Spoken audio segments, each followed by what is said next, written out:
saan ayaa ku dhacaysa jidhkaaga markaad cabto Coca-Cola-da 10 daqiiqo kadib cabisteeda. Jidhkaaga waxaa gaaray 10 qaadada shaaha oo sonkor ah. Sababta aadan u dareemin sonkortaas gaartay jidhkaaga ayaa ah in markay gaadho caloosha ay ku dhex qasmanayso aashitada phosphoric.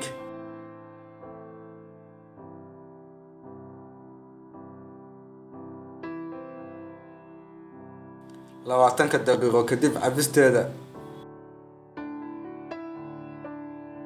Sonkortii badnayd ee soo gashay caloosha ayaa kicinaysa hormoonka insulin, kadibna beerka oo ah sayidka sifeeyaha jidhka ayaa u beddelaya sonkortaas saliid iyo xayir.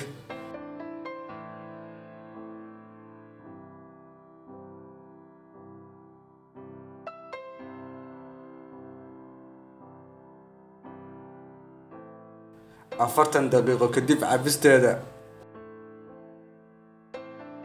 Cadaadiska dhiiggaaga ayaa kacaya, beerkuna wuxuu sonkor badan raacinayaa qulqulka dhiigga. Maadada adenosine ee u qulquli jirtay maskaxduna way istaagaysaa, kuna hogaaminaysaa daal iyo xuurto badan.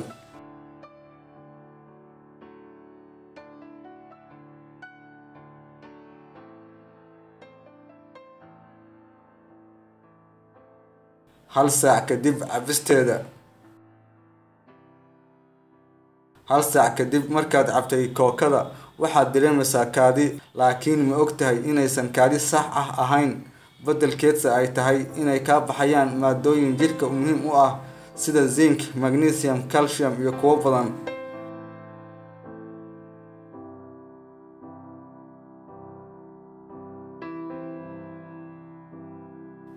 Iska jooji soodooyinka oo dhan, gaar ahaan Coca-Cola-da.